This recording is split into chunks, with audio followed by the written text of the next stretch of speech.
Eu, João, irmão vosso e companheiro na tribulação, no reino e na perseverança, em Jesus achei-me na ilha chamada Patmos por causa da palavra de Deus e do testemunho de Jesus. Achei-me em espírito no dia do Senhor, e ouvi por detrás de mim grande voz como de trombeta dizendo: o que vês, escreve em livro e manda às 7 igrejas: Éfeso, Esmirna, Pérgamo, Tiatira, Sardes, Filadélfia e Laodiceia. Voltei-me para ver quem falava comigo, e voltado vi 7 candeeiros de ouro, e no meio dos candeeiros um semelhante a filho de homem. Capítulo 3, versos 14 a 22. Ao anjo da igreja em Laodiceia escreve: estas coisas diz o Amém, a testemunha fiel e verdadeira, o princípio da criação de Deus. Conheça as tuas obras, que nem és frio nem quente. Quem dera fosses frio ou quente.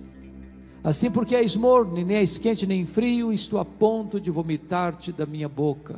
Pois dizes: estou rico e abastado, e não preciso de coisa alguma, e nem sabe que tu és infeliz, sim, miserável, pobre, cego e nu. Aconselho-te que de mim compres ouro refinado pelo fogo para te enriqueceres, vestiduras brancas para te vestires, a fim de que não seja manifesta a vergonha da tua nudez, e colírio para ungir os teus olhos, a fim de que vejas. Eu repreendo e disciplino a quantos amo, sê pois zeloso e arrepende-te. Eis que estou à porta e bato. Se alguém ouvir a minha voz e abrir a porta, eu entrarei, cearei com ele e ele comigo. Ao vencedor dar-lhe-ei sentar-se comigo no meu trono, como eu venci, sentei com o meu Pai no seu trono. Quem tem ouvidos, ouça o que o Espírito diz às igrejas. Amém. Eu quero falar nesta noite sobre a restauração do fervor espiritual. Os tempos sombrios da perseguição à igreja haviam chegado, desde que Nero, com 17 anos de idade, tornou-se imperador de Roma, no ano 54 da era cristã. Nero era um homem louco, violento, devasso, sanguinário.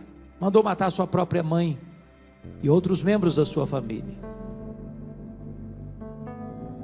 Desde que esse homem tornou-se imperador, é que as nuvens escuras se formavam no horizonte, pré-anunciando a chegada de uma terrível tempestade sobre a igreja. 10 anos depois, no ano 64, especialmente no dia 17 de julho de 64, esse mesmo imperador, segundo os melhores historiadores, querendo construir uma Roma mais bela por causa da sua megalomania, colocou fogo na capital do império, e subiu para o alto da torre de Mecenas, vestido de ator, tangendo a sua lira, e enquanto ele assistiu o espetáculo das chamas devorando a cidade de Roma. Foram 7 noites e 6 dias de incêndio, de 17 de julho a 24 de julho de 64. Quando aquele incêndio acabou, a cidade estava destruída. Dos 14 bairros de Roma, 10 deles tinham sido destruídos. Os 4 bairros restantes, densamente povoados por judeus e cristãos, dá a Nero um álibi para botar a culpa do incêndio de Roma nos crentes, e começa então a brutal e sangrenta perseguição contra a igreja. Dizem os historiadores que naquela época faltou madeira para se fazer cruz, tamanha quantidade de crentes que foram crucificados em Roma. Os crentes eram amarrados em postes, cobertos de piche e incendiados vivos para iluminar as noites de Roma. Um massacre, uma chacina. 2 anos depois, ano 66, explode uma rebelião dos judeus em Israel. Isso porque uma sinagoga judaica havia sido profanada em Cesareia Marítima, e os zelotes, que nunca foram favoráveis ao governo de Roma em Israel, se rebelaram contra Roma. E Roma manda para lá o general Tito para tentar controlar aquela rebelião. 2 anos depois, ano 68, o imperador Nero está numa situação insustentável com o Senado romano, e o Senado depõe o imperador, e ele, desesperado, tira sua própria vida, ele se mata. 2 anos depois, ano 70, a rebelião em Israel está se tornando cada vez mais perigosa, incontrolada, e então o general Tito cerca a cidade de Jerusalém, invade a cidade de Jerusalém, destrói a cidade de Jerusalém, queima o templo da cidade de Jerusalém, e passa o fio da espada milhares de judeus e cristãos, e promove aquilo que nós chamamos de a maior dispersão dos judeus de todos os tempos, desde o ano 70 até 14 de maio de 1948, quando Israel retorna ao seu território. Nesse mesmo ano 70, o imperador Vespasiano inaugura o Coliseu Romano na cidade de Roma, e numa festa de 100 dias de inauguração, mais de 10 mil crentes foram mortos com requinte de crueldade. Os crentes eram enrolados em peles de animais e jogados nas arenas, para os cães morderem, para os touros pisarem, e para os leões esfaimados da Líbia devorarem. Ano 86, assume o governo de Roma Domiciano, e esse imperador é chamado de o segundo Nero, por causa da perversidade com que ataca a igreja. É o primeiro imperador a arrogar para si o título de Senhor e Deus, pois foi este imperador Domiciano que deportou o apóstolo João, então pastor da igreja de Éfeso, na capital da Ásia Menor, para a ilha do Mar Egeu, a ilha de Patmos. E vale destacar que a essas alturas todos os demais apóstolos do Senhor Jesus já estavam mortos pelo viés do martírio. João era o último representante do grupo apostólico vivo, e certamente a intenção de Domiciano era calar a voz do último apóstolo do Senhor Jesus, e então ele o isolou, ele o encerrou, ele o prendeu naquela ilha vulcânica. Mas quando todas as portas se fecharam para João na terra, Deus abriu-lhe uma porta no céu e disse: sobe para aqui, e eu te mostrarei não as coisas que talvez aconteçam, não as coisas que podem acontecer, eu te mostrarei as coisas que devem acontecer. Na verdade, nos tempos mais sombrios da história, ou nos tempos mais amargos da igreja, Deus continua no trono, e Ele continua governando os destinos do seu povo. Aquele era um dia de domingo, era o dia do Senhor, quando João, diz a Bíblia, escuta uma voz atrás dele, como voz de trombeta, dizendo: que vês, escreve em livro e manda às 7 igrejas: Éfeso, Esmirna, Pérgamo, Tiatira, Sardes, Filadélfia e Laodiceia. E quando João se volta para ver quem falava com ele, ele não vê quem falava com ele, ele vê 7 candeeiros de ouro, ele vê as 7 igrejas, e no meio das igrejas um semelhante a filho de homem. Na verdade, o mundo só pode ver Jesus na igreja e através da igreja, mas o Cristo que João vê não é o Cristo suando sangue, profundamente angustiado até a morte, prostrado sobre os seus joelhos, com o rosto em terra, clamando e chorando, suando sangue. O Cristo que João vê não é o Cristo angustiado do Getsêmani. O Cristo que João vê não é o Cristo esbordoado e cuspido do sinédrio judaico. O Cristo que João vê não é o Cristo espancado e humilhado e ultrajado do pretório romano.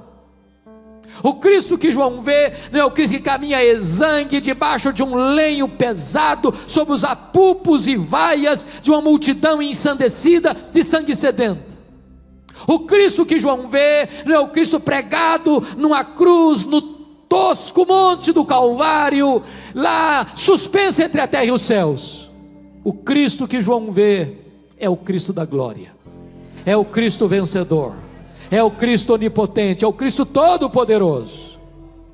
Seu cabelo não está mais encebado de sangue e poeira, mas o seu cabelo é branco como a alva neve, como a alva lã.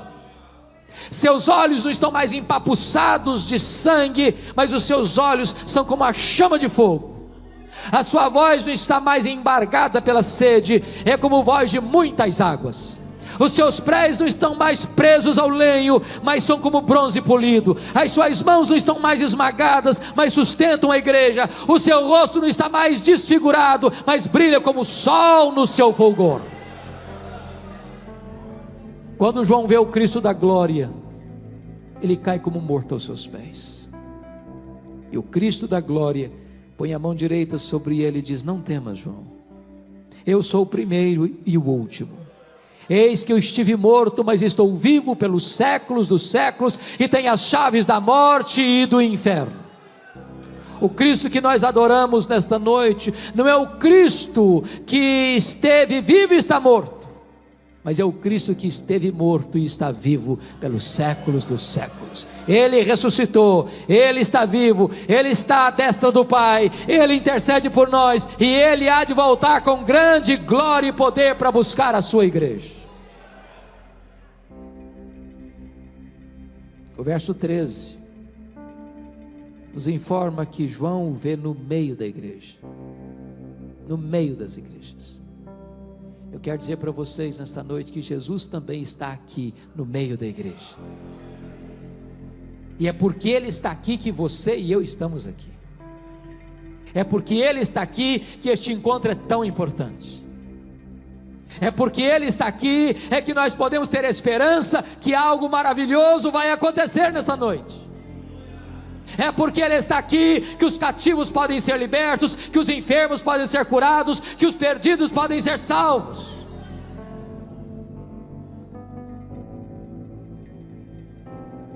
Mas no capítulo 2, verso 1,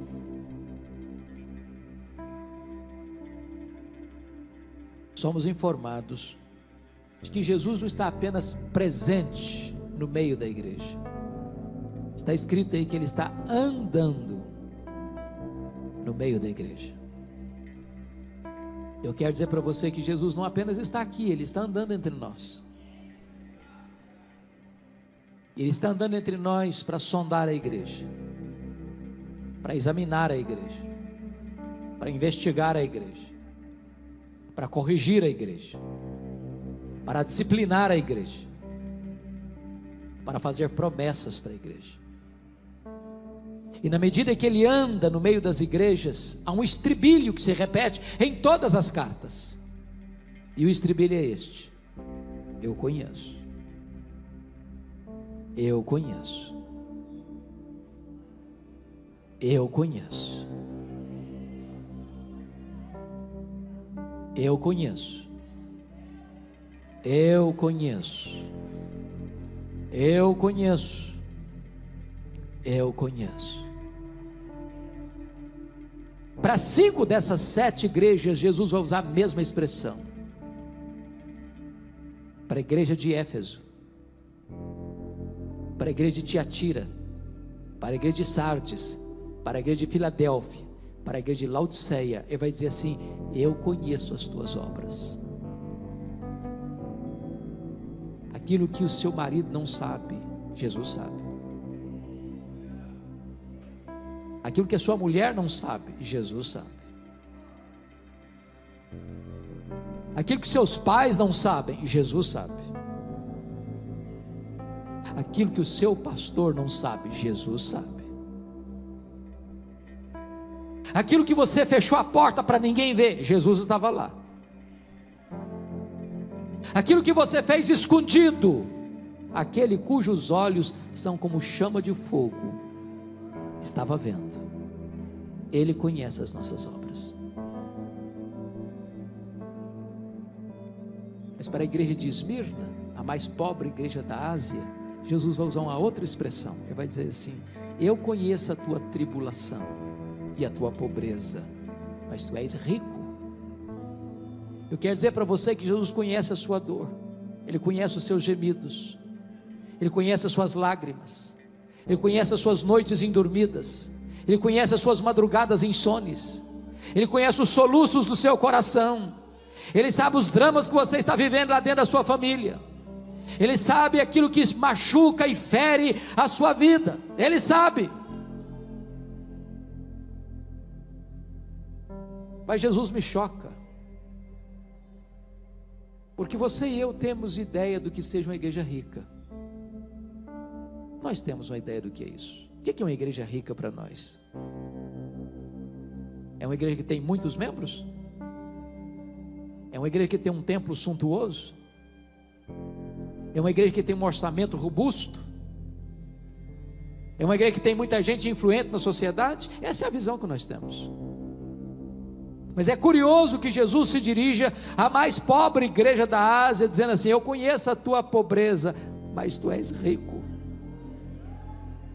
Porque o importante não é ser rico na terra, é ser rico no céu. O importante não é ser rico na avaliação dos homens, é ser rico no entendimento de Deus. Por outro lado, a igreja mais rica da Ásia, a igreja que tinha a melhor autoestima da Ásia, a igreja que se olhava no espelho e dava nota máxima para si mesma, a igreja que dizia: eu estou rica e abastada e não preciso de coisa nenhuma. Jesus olha e faz um outro diagnóstico e diz: não, tu és pobre, miserável, cego, nu. Para a igreja de Pérgamo, entretanto, Jesus vai usar uma outra expressão. Ele vai dizer assim: eu conheço o lugar onde tu habitas, onde está o trono de Satanás. E talvez você pergunte: mas por que Jesus disse isso acerca da igreja de Pérgamo? E nós poderíamos ter pelo menos duas pistas para entender o que Jesus está falando. Vocês sabem que Pérgamo era a segunda maior cidade da Ásia, só perdia para Éfeso, que era a capital. Quando se disputava na Ásia Menor qual cidade construiria o primeiro templo de adoração ao imperador romano como um deus, Pérgamo ganhou a concorrência de Éfeso, e Pérgamo construiu o primeiro templo de adoração ao imperador. Possivelmente o que Jesus está dizendo é que qualquer lugar onde um homem seja venerado e cultuado e adorado, aí está o trono de Satanás, porque o humanismo é satânico. Todo culto à personalidade é de inspiração satânica. A segunda razão, possivelmente, é porque Pérgamo hospedava o templo de Esculápio. E Esculápio era o deus da cura. E esse deus pagão, Esculápio, era representado por uma serpente. E pessoas iam do mundo inteiro a Pérgamo para serem curadas por esse deus serpente chamado Esculápio. É por isso que até hoje, quando você vai ao seu médico, você vai ver bordado no jaleco branco do seu médico uma serpente. Isso vem de Pérgamo, isso vem de Esculápio, isso vem do Deus da cura. E o que Jesus está possivelmente nos dizendo é o seguinte: qualquer ídolo criado e forjado pela mente humana é de inspiração satânica, porque o ídolo de si mesmo é nada, ele é pedra, ele é gesso, ele é barro, ele é ouro, ele é prata, ele não tem vida em si mesmo, mas o que está por trás do ídolo são os demônios. Mas o que é curioso é que onde Satanás tem um trono, ali Jesus estabelece uma igreja para servir o Rei da Glória. Jesus está andando no meio das igrejas, e Ele está aqui hoje, Ele está também nos sondando. E na medida que ele vai andando no meio das igrejas, ele faz elogios a algumas igrejas, faz censuras a outras. Para duas igrejas, na verdade, só tem elogios, nenhuma censura. Para quais igrejas? Para Esmirna, a mais pobre, e para Filadélfia, a mais fraca. Jesus disse para Esmirna: tu és pobre, mas aqui em cima tu és rica. Para Filadélfia, Jesus quis dizer: eu conheço as tuas obras, tu tens pouca força, mas eu coloquei diante de ti uma porta aberta, e a porta que eu abro ninguém fecha, e a porta que eu fecho ninguém abre. Mas para 4 igrejas, Jesus Cristo vai fazer elogios e fazer censuras. Jesus elogia, por exemplo, a igreja de Éfeso, pela sua integridade doutrinária. Aquela igreja não suportava os falsos apóstolos, que se diziam apóstolos, mas não eram, que se auto-intitulavam apóstolos, mas nunca foram constituídos apóstolos pelo Senhor Jesus, que queriam tomar de assalto como lobos vorazes as ovelhas de Cristo. E aquela igreja resistiu aos falsos mestres. Aquela igreja não abriu as portas da igreja para as falsas doutrinas, e Jesus elogia a igreja por isso. E Jesus elogia mais a igreja dizendo o seguinte: eu tenho uma coisa ainda a teu favor, é que tu odeias as obras dos nicolaítas, as quais eu também odeio. Os nicolaítas eram aqueles que induziam o povo à imoralidade, à prostituição. O que Jesus está querendo nos ensinar com isso? Nenhuma igreja pode agradar ao Senhor Jesus se essa igreja não zela pela sã doutrina, pela fidelidade à palavra de Deus. Nós não temos autoridade para mudar a mensagem, para agradar as pessoas. O papel da igreja não é ser popular, a missão da igreja, o compromisso da igreja é ser fiel. Nós não podemos pregar o que o povo quer ouvir, nós precisamos pregar o que as pessoas precisam ouvir. Nós não pregamos para arrancar aplausos, nós pregamos para levar as pessoas ao arrependimento.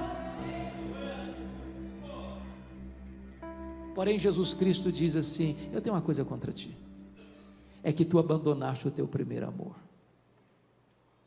E eu acho interessante, irmãos, e perigoso isso, porque às vezes até na defesa da sã doutrina, nós podemos perder a piedade, o fervor espiritual.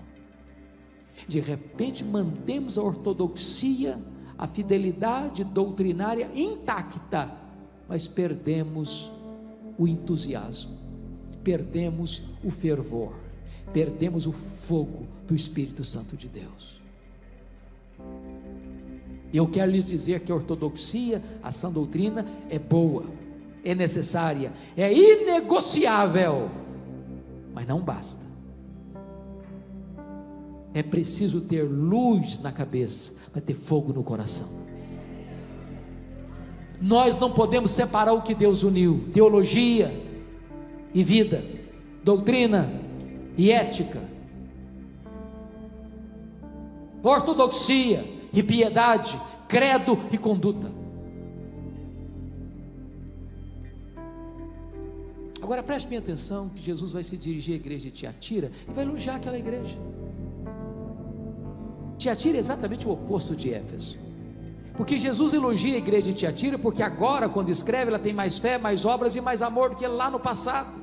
Mas Jesus diz assim: eu tenho uma coisa contra ti, é que tu toleras esta falsa profetisa Jezabel, que induz o meu povo à prostituição. Agora notem isso: Éfeso tinha doutrina, mas não tinha amor. Tiatira tinha amor, mas não tinha doutrina. E se uma igreja sem doutrina, com doutrina mas sem amor, não agrada a Jesus, uma igreja com amor mas sem doutrina também não agrada a Jesus. Nós poderíamos ser a igreja mais acolhedora da cidade, nós poderíamos ser a igreja com maior entusiasmo de comunhão na cidade, mas se nos falta a verdade, então não podemos agradar a Jesus. Jesus se dirige à igreja de Pérgamo e elogia aquela igreja. porque tem gente tão fiel na igreja de Pérgamo a ponto de morrer pela sua fé. Está escrito aí que o líder da igreja, Antipas, foi martirizado entre eles, e diz os historiadores que ele morreu carbonizado dentro de um boi de bronze. Mas nessa mesma igreja, onde tem gente fiel a ponto de morrer pela sua fé, tem gente também flertando com o pecado, tem gente também flertando com o mundo, tem gente seguindo as doutrinas de Balaão. Aquelas pessoas, quem era Balaão? O profeta que vendeu a sua consciência por dinheiro, o profeta que induziu o povo ao pecado por causa do lucro. Numa mesma congregação, tem gente andando com Deus e tem gente andando no pecado. Pelas minhas andanças pelo Brasil, é muito comum eu escutar a seguinte pergunta: pastor, qual a avaliação que o senhor faz da igreja evangélica brasileira? Às vezes a pergunta é mais direcionada: qual é a avaliação que o senhor faz da denominação que o senhor pertence? Às vezes a pergunta é mais específica: qual é a avaliação que o senhor faz da congregação que o senhor é pastor? E a minha resposta é a mesma sempre. Eu respondo assim: vai muito bem, vai mais ou menos, vai muito mal. Sabe por que eu respondo assim? Porque numa mesma igreja tem gente cheia do Espírito Santo, tem gente capengando na fé, e tem gente vivendo em pecado, e não vai parar até que seja flagrado, porque já perdeu o temor de Deus. Numa mesma congregação, escutando o mesmo pastor, cantando os mesmos hinos, fazendo parte do mesmo coral, frequentando as mesmas reuniões, participando da mesma ceia do Senhor.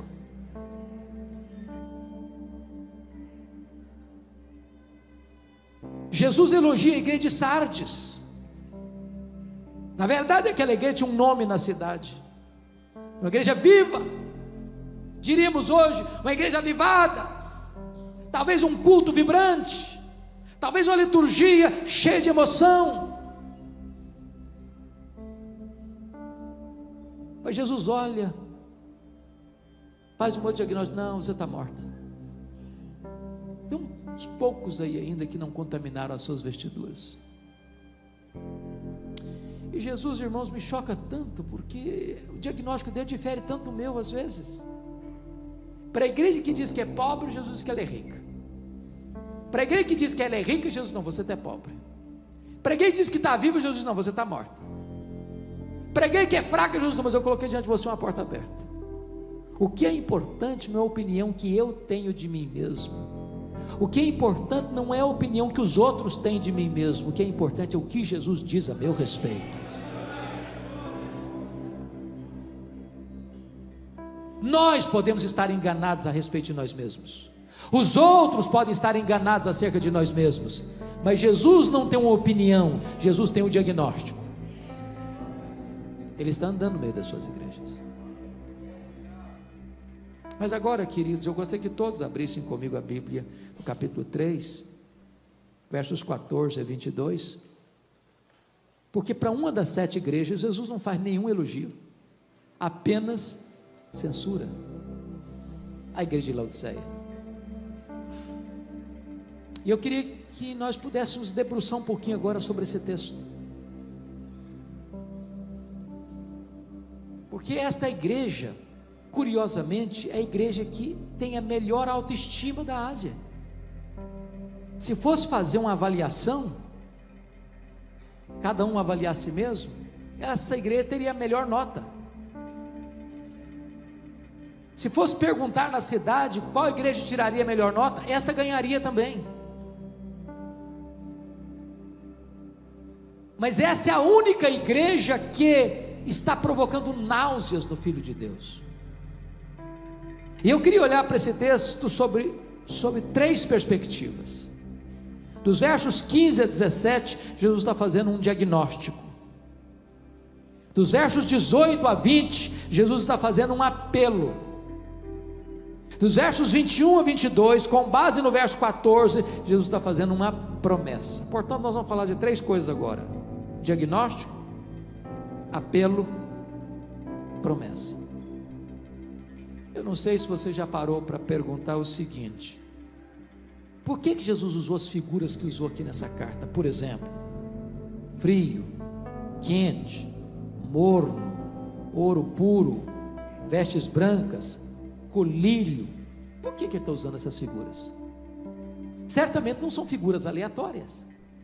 Jesus era o maior e é certamente único em comunicação.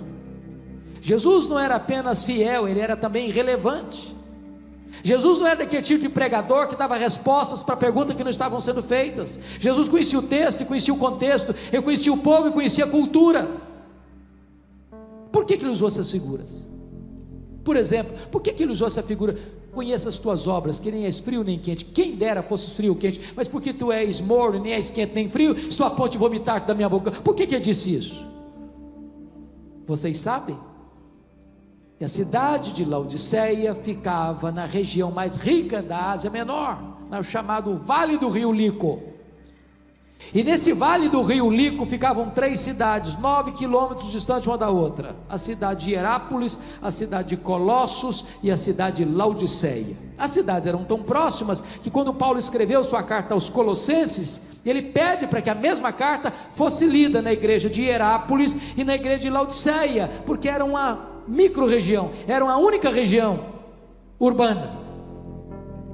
Curiosamente, Hierápolis era a cidade das fontes das águas quentes, era a nossa Caldas Novas brasileira.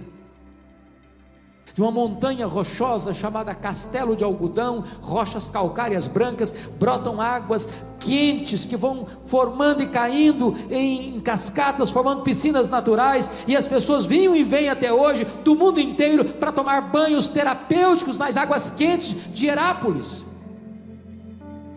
Do outro lado do rio Lico ficava Colossos, mundialmente conhecida pelas suas fontes de águas geladas, de águas frias, que também eram águas terapêuticas.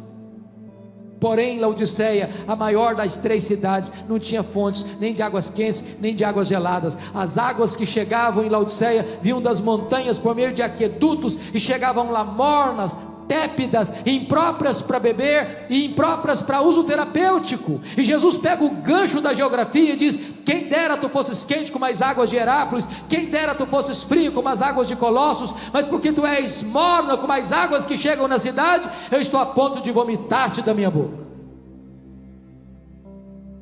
Por que Jesus a figura do ouro?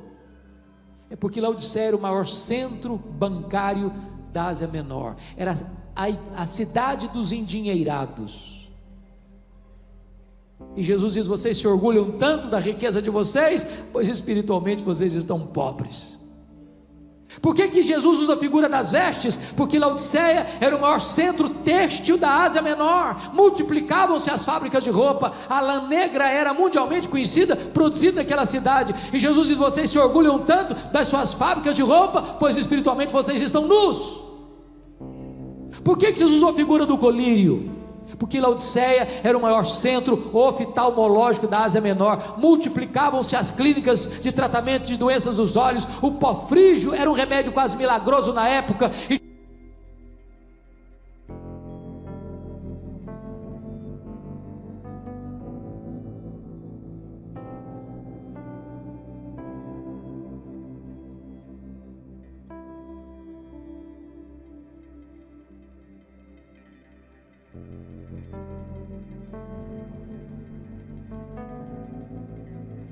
em casa e lesse as 7 cartas numa sentada só, você vai notar algo curioso. Por exemplo, Jesus não faz a esta igreja nenhuma denúncia de desvio doutrinário. Não tem falsos mestres incomodando a igreja como lá em Éfeso. Não tinha heresias na igreja como tinha entrado já em Pérgamo, Tiatira. Igreja ortodoxa, fiel à doutrina.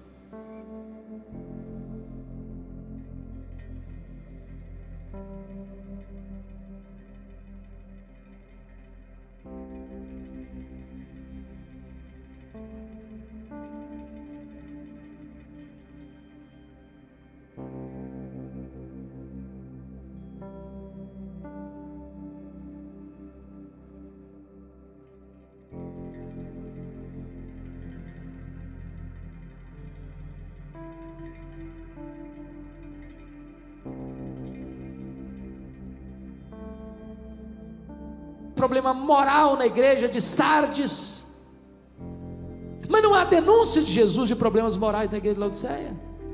Não tinha escândalos na igreja, a liderança não tinha que disciplinar nenhum membro, a igreja desfrutava de uma excelente reputação na rua e uma excelente reputação diante do espelho. Não obstante ser uma igreja ortodoxa e ética, essa igreja está provocando náuseas no Filho de Deus. Terceiro lugar, leia as cartas, e você não verá nenhuma denúncia de Jesus, ou nem observação de Jesus acerca de pobreza material. Como tinha pobreza material em Esmirna, como tinha pobreza material em Filadélfia. A igreja de Laodiceia é próspera, a igreja é rica. Os teólogos da prosperidade não fariam sucesso nenhum lá, porque não tinha, todo mundo já era rico.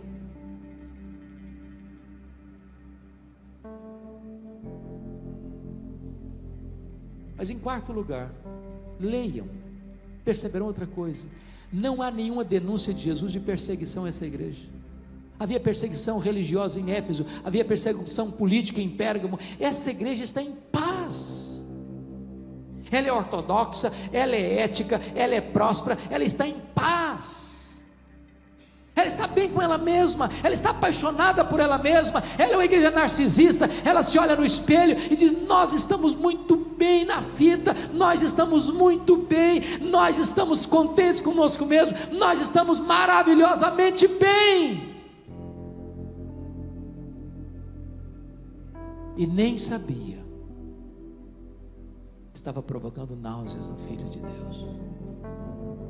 Irmão, se você e eu morássemos lá nessa época, possivelmente nós gostaríamos de ser membro desta igreja. E com isso eu não estou lhe dizendo que a ortodoxia não tem valor, e com isso eu não estou lhe dizendo que ser ético não tem valor, com isso eu não estou lhe dizendo que ser próspero não tem valor, e com isso eu não estou lhe dizendo que ter paz não tem valor. A ortodoxia é boa, a ética é necessária, a prosperidade é uma bênção, e viver em paz é um privilégio, mas só isso não basta. A grande pergunta é: então o que é que Jesus viu nessa igreja que tanto o fez sofrer? Uma única coisa: falta de fervor espiritual. Só isso. Não foi heresia, não foi escândalo, não foi pobreza, não foi perseguição. Só uma coisa: falta fervor. E eu temo, irmãos, caminhando pelo Brasil afora, que este é o nosso problema. Graças a Deus nós somos uma igreja fiel à palavra, graças a Deus nós somos uma igreja séria, graças a Deus nós somos uma igreja próspera, graças a Deus nós vivemos em paz.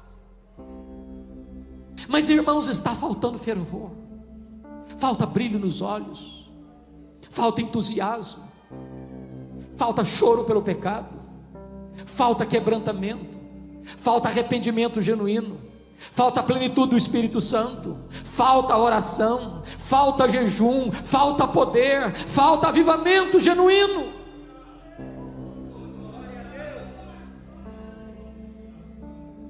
Preservamos a ortodoxia, preservamos a sã doutrina, preservamos a ética. Deus tem nos dado além do que nós necessitamos. Vivemos em tempos de paz relativa, mas, amados irmãos, está faltando fogo, o fogo do Espírito Santo de Deus, o fogo que ilumina, o fogo que aquece, o fogo que purifica, o fogo que alastra.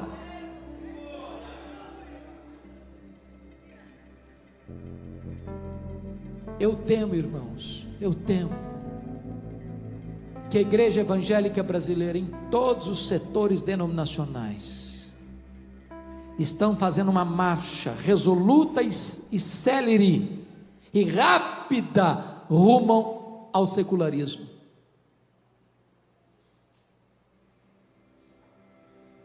A vida dos crentes não é tão diferente daqueles que não são crentes. O número de divórcio dentro das nossas igrejas é quase o mesmo fora da igreja. O número de rapaz e moça que vai para a cama com um namorado é quase a mesma quantidade daqueles que não são crentes. O número de crentes que mente no seu trabalho, que é desonesto nos seus negócios, é quase o mesmo daqueles que não são crentes.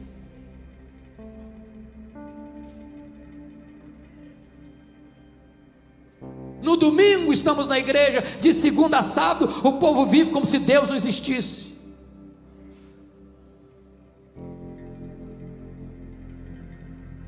Eu não sei como é que os irmãos têm lidado, mas eu confesso que às vezes eu me angustio profundamente com algumas coisas que estão acontecendo hoje. As nossas festas de casamento, os crentes, em muitos lugares no Brasil, estão se tornando uma vergonha. Uma vergonha. Você faz um culto precioso, abençoado na igreja. Aí você vai para um rico cerimonial, e quanto mais rica a família, pior fica. E lá no cerimonial o pau quebra. A música que rola lá não tem nada a ver com Deus mais. Há famílias onde serve todo tipo de bebida alcoólica, e as luzes se acendem, o povo de Deus cai na pista de dança, e voltam para casa trocando as pernas, bêbados. Eu não estou falando de gente incrédula, estou falando de gente crente, falando de liderança espiritual. Olha para lento retrovisor e veja onde foram parar as igrejas que entraram nesse caminho. Eu conheço liderança de pastores e presbíteros que tem a confraria do uísque e do charuto. Eu conheço lugares onde a juventude sai de uma reunião de estudo da Bíblia e vai para a balada, para a boate. Eu conheço presbíteros que acabam de fazer um discipulado e chamam o seu discipulando para tomar um copo de uísque com ele. Recentemente eu estive pregando nos Estados Unidos, e um pastor de uma denominação ortodoxa recebeu uma carta da liderança para os pastores, perguntando para os pastores que tipo de charuto e que tipo de cervejas queriam tomar na reunião de confraternização. Meus amados irmãos, está faltando fervor espiritual, está faltando fervor,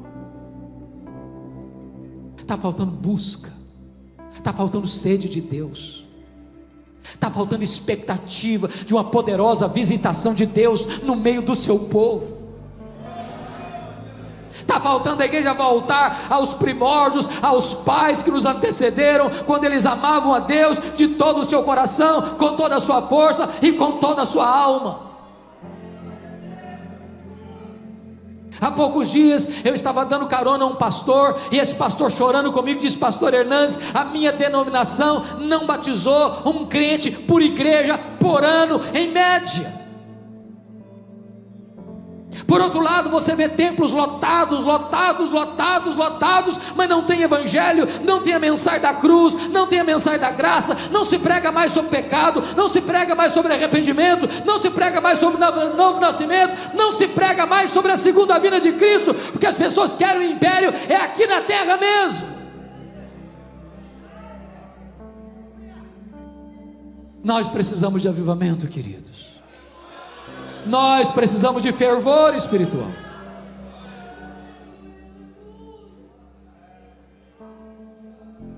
Depois que Jesus Cristo faz o diagnóstico, nos versos 18 a 20, ele vai fazer um apelo. E que eu acho maravilhoso é que Jesus se apresenta à igreja no verso 18 como um mercador, como um mascate, como um vendedor ambulante. Aconselho-te que de mim compres ouro refinado pelo fogo, a fim de te enriqueceres, vestiduras brancas, a fim de te vestires, para que não seja manifesta a vergonha da tua nudez, e colírio para ungir os teus olhos, a fim de que vejas. Jesus poderia dar ordens, mas ele dá conselhos. Mas ele nos dá uma pista: como restaurar o fervor. Porque você e eu conhecemos pessoas e igrejas que na busca do fervor se perderam pelos atalhos das doutrinas falsas, dos experiencialismos perigosos, E Jesus está nos dando a dica aqui: aconselho-te que tu compres de mim, que tu compres de mim, que tu compres de mim. O único que pode restaurar o fervor no coração da igreja é o Senhor Jesus. Nós não temos que correr atrás da última novidade do mercado da fé, nós temos que nos voltar para Jesus. É Ele quem aquece o nosso coração, é Ele quem inflama a nossa alma. É quando nós o enxergamos na beleza da sua glória, é que o nosso coração derrete. Quando aqueles dois caminhantes de Emaús tiveram seus olhos abertos para contemplar o Cristo da glória, diz a Bíblia que os olhos se abriram e o coração aqueceu. E quando os olhos se abrem, o coração aquece, os pés se apressam. E quando os olhos se abrem, o coração aquece, os pés se apressam, a boca se abre para proclamar Jesus Cristo como ressurreto dentre os mortos. Quando chega no verso 19, Jesus Cristo tem uma afirmação a fazer e uma ordem a dar. Eu confesso para vocês que toda vez que eu leio esse texto eu me sinto constrangido, e quando eu prego mais ainda, porque Jesus está pegando muito pesado com essa igreja. Jesus está pegando muito pesado com você e comigo nessa noite. E sabe por que Jesus pega pesado com a gente? É porque está dizendo o seguinte: olha, eu não desisto de vocês, eu não abro mão da vida de vocês, é porque eu amo vocês. Eu não fui para a cruz, eu não morri, eu não ressuscitei para gerar um crente apático, insosso, morno. Não é o projeto que eu tenho para a sua vida você ser um crente apático. Deus quer reavivar o seu coração, Ele quer inflamar a sua alma. Por isso Ele diz o seguinte: eu repreendo e disciplino a quantos amo. Sê pois zeloso e arrepende-te.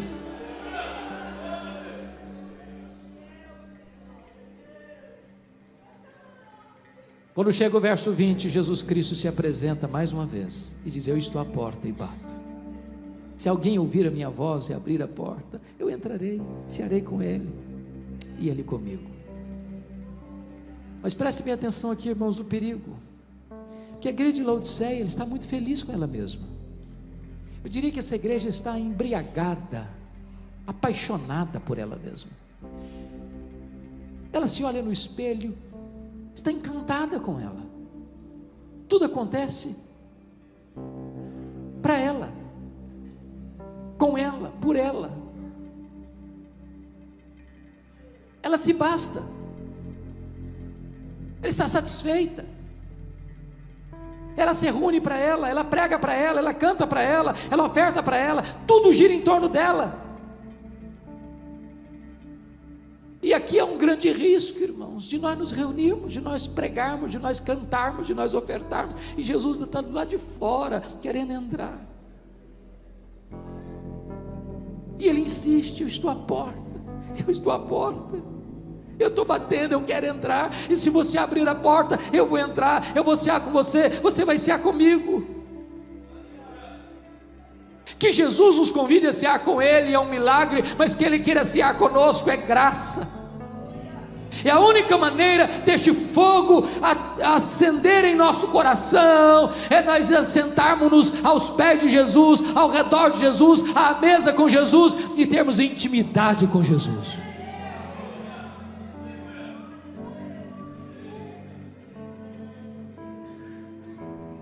Depois que Jesus Cristo faz esse apelo, agora ele vai fazer uma promessa. E no verso 14 ele diz por que ele tem competência para fazer promessa. Estas coisas diz o Amém. Não tendo ninguém maior do que ele para fazer juramento, ele é o próprio juramento, ele é o Amém. Entre ele e a sua palavra não tem nenhuma cunha, ele é a própria palavra, ele é o Amém. Ele é a testemunha fiel e verdadeira, porque o que ele fala ele cumpre, o que ele faz ninguém pode impedi-lo de fazer. E ele é o princípio da criação de Deus, porque ele é o agente da criação de Deus. E se ele trouxe à existência o que não existia, então ele é poderoso para restaurar o fervor no nosso coração. E no verso 21 ele vai fazer a promessa: ao vencedor dar-lhe-ei sentar-se comigo no meu trono, como eu venci e sentei com meu Pai no seu trono. E o que eu acho magnífico é a transição do verso 20 para o verso 21, porque Jesus sai da intimidade da mesa para a publicidade do trono. Quem se assentará com ele publicamente no trono? Quem assentou-se com ele intimamente à mesa. Por isso ele termina dizendo assim: quem tem ouvidos, ouça o que o Espírito diz às igrejas.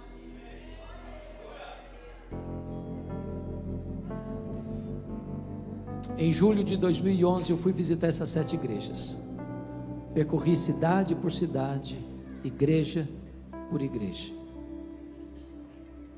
e eu confesso para vocês que não contive as lágrimas algumas vezes, porque essas 7 igrejas da Ásia, hoje da Turquia, estão literalmente mortas, todas elas. A única coisa que você vê hoje são escombros, monumentos quebrados, pedras reviradas, muita poeira e nenhuma vida. Nessa mesma região hoje não tem 1% de crente. E sabe por que essas igrejas morreram? Porque elas não ouviram o que o Espírito Santo disse a elas. Olha para a Europa hoje, o velho continente, o berço do protestantismo, onde aconteceu a reforma do século XVI, onde aconteceu o movimento dos puritanos, onde aconteceu o movimento pietista, onde aconteceu o movimento dos morávios, onde aconteceram as missões modernas, onde aconteceram os grandes avivamentos. A Europa hoje é um continente pós-cristão. Eu estive o ano passado em Genebra, uma cidade que já foi uma maquete do reino de Deus na terra, não tem vestígio de cristianismo em Genebra. Eu estive pregando no ano passado em Londres, na Inglaterra, e um pastor me disse em lágrimas: pastor Hernandes, a Inglaterra não é mais o país de John Wesley, a Inglaterra não é mais o país de George Whitefield, a Inglaterra não é mais o país de William Carey, a Inglaterra não é mais o país de William Wilberforce, a Inglaterra não é mais o país de John Charles Ryle, a Inglaterra não é mais o país de Charles Haddon Spurgeon, a Inglaterra não é mais o país de Mark Lloyd Jones, a Inglaterra não é mais o país de John Stott, a Inglaterra é o país de Richard Dawkins, o patrono dos ateus. Os nossos templos estão sendo vendidos e transformados em mesquitas, em boates, em bares. E sabe por que as igrejas estão morrendo na Europa? Porque elas não estão ouvindo o que o Espírito Santo diz a elas. Olha para a América do Norte, onde você vê as chamadas dead churches, igrejas mortas, templos enormes, mas vazios. Denominações e denominações perdendo milhares de membros todos os anos, todos os anos, todos os anos. Onde os seminários que outrora formaram pensadores, teólogos, missionários, pastores para o mundo, hoje produzem incredulidade e ceticismo, porque foram tomados de assalto pelos liberais. Igrejas até ortodoxas, mas frias, perdem membros ano após ano. E sabe por que as igrejas estão morrendo na América do Norte? Porque elas não estão ouvindo o que o Espírito Santo diz a elas. Olha para o Brasil, onde nós já temos denominações que já se renderam, já se capitularam ao liberalismo, denominações que estão minguando. Olha para o Brasil e você vai ver igrejas lotadas, superlotadas e multidões aos borbotões, mas sem evangelho, sem a graça de Deus. E onde não tem a palavra de Deus, aí Deus não está. Onde você vê denominações que permanecem teologicamente íntegras, mas já perderam o seu fervor, já abandonaram o primeiro amor. Irmãos amados, a cada 3 gerações, uma igreja corre o risco de entrar num processo de apostasia. Aquela geração que nasceu no Egito morreu no deserto. A geração que nasceu no deserto entrou na terra prometida. A 3ª geração não conhecia Deus mais. Talvez os nossos avós foram mais crentes que os nossos pais. Talvez os nossos pais são ou foram mais crentes do que nós. Talvez nós seremos mais crentes que os nossos filhos. Se Deus não tiver misericórdia, os nossos netos poderão herdar uma igreja apática e apóstata. Nós estamos numa corrida de bastão. Se nós fracassarmos em entregarmos este evangelho genuíno e puro à próxima geração, nós poderemos enfrentar uma terrível apostasia, como a Europa está enfrentando, como a América do Norte está enfrentando. O tempo é delicado, irmãos, e o nosso clamor e o grito da nossa alma é que Deus restaure o fervor no nosso coração, para que os nossos filhos, os nossos netos sejam mais crentes do que nós, sejam cheios do Espírito Santo e possam herdar uma igreja viva e possam levar este evangelho da graça aos confins da terra, para a glória do nome de Cristo Jesus. Se isso aflige o seu coração, se você anseia por um reavivamento espiritual, eu quero orar com você nessa noite. Se você tiver a liberdade de vir aqui à frente, eu convido você a vir, para nós orarmos juntos.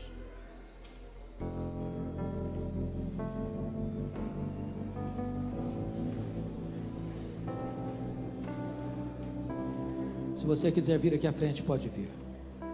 Nós vamos orar juntos.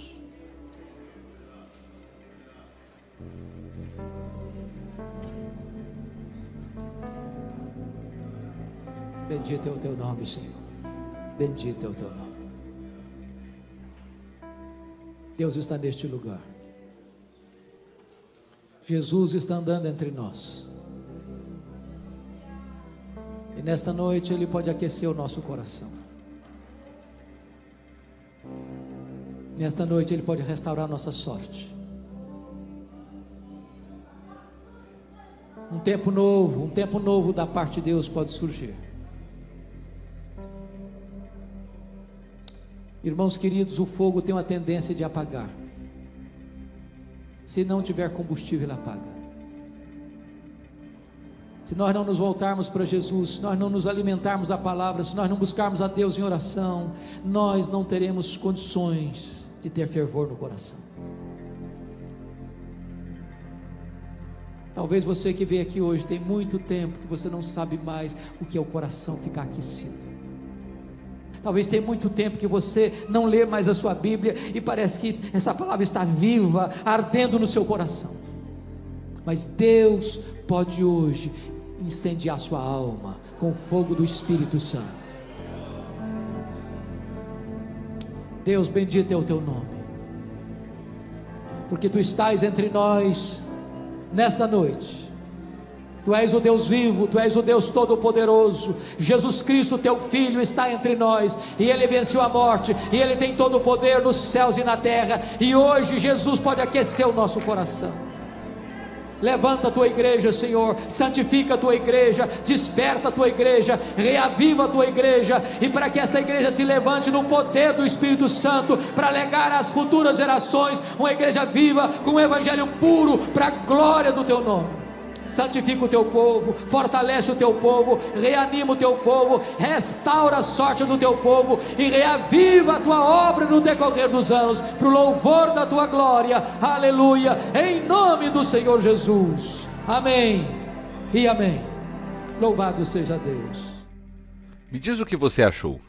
Você concorda com a abordagem dada pelo reverendo Hernandes Dias Lopes? O que você acha? Diz aí nos comentários. Você tem alguma opinião diferente, alguma sugestão? Compartilha com a gente. E se você chegou até aqui, eu sei que é porque você gostou do vídeo, então deixa aí o seu like, se inscreva no canal caso não seja inscrito e ative as notificações. Que Deus abençoe muito a sua vida. Até breve.